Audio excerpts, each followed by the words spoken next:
Assalamualaikum warahmatullahi wabarakatuh. Salam sejahtera untuk kita semua.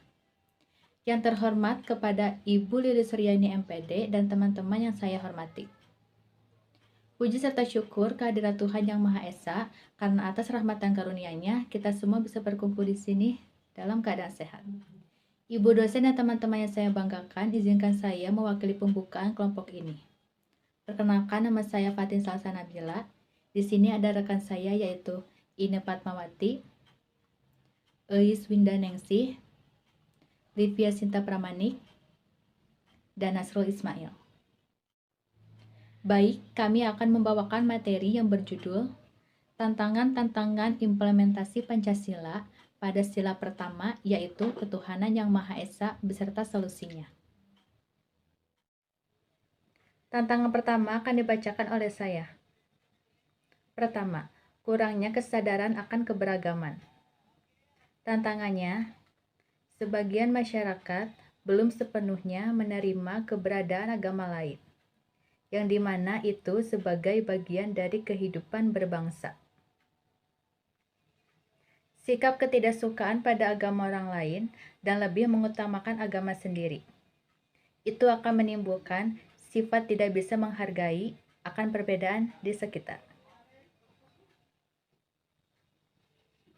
Solusi dari tantangan tersebut adalah 1.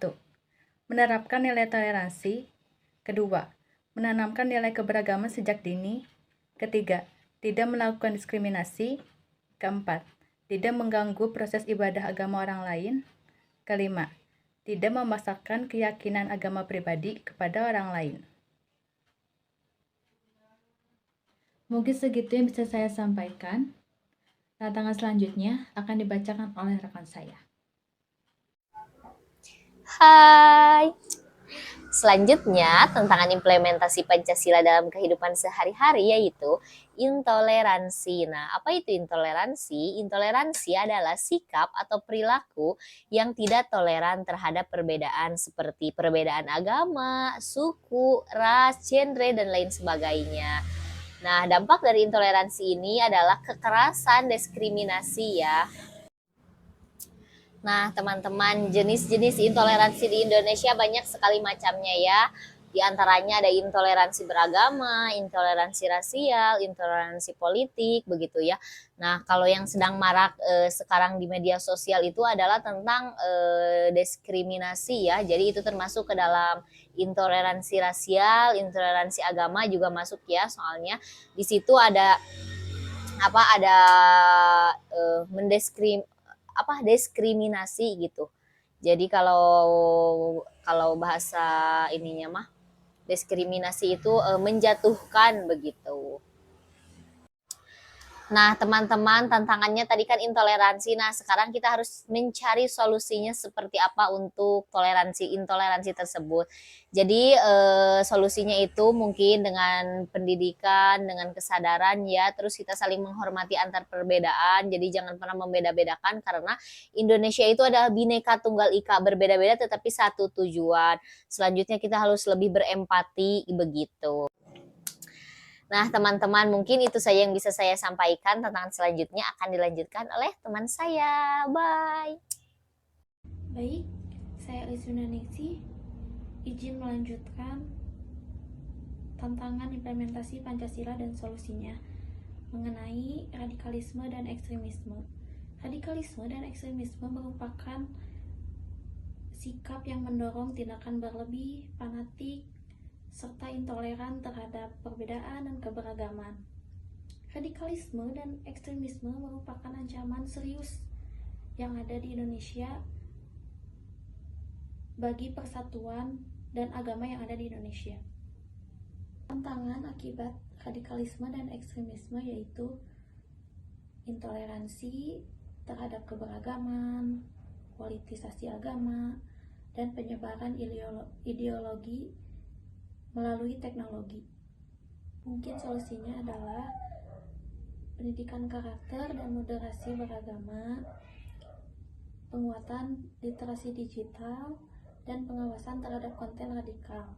Pemerintah harus bekerja sama dengan platform sosial media untuk menghapus dan mengidentifikasi video yang mengandung unsur radikalisme dan ekstremisme.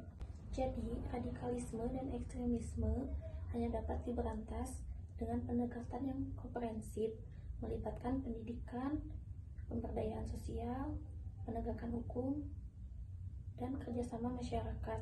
Solusi ini perlu diterapkan secara berkelanjutan untuk menjaga keamanan, persatuan, dan keberagaman yang ada di Indonesia. Halo teman-teman, baik selanjutnya tantangan implementasi Pancasila pada kehidupan sehari-hari yaitu adanya paham ateisme. Apa itu ateisme? Ateisme adalah suatu penolakan atau tidak percayanya terhadap Tuhan Yang Maha Esa. Mengapa ini bisa terjadi? Banyak sekali faktor yang bisa mempengaruhinya. Salah satunya yaitu krisis keimanan, sosial budaya, dan juga mereka mempunyai pikiran yang rasional terhadap lingkungan sekitar. Solusinya bagaimana?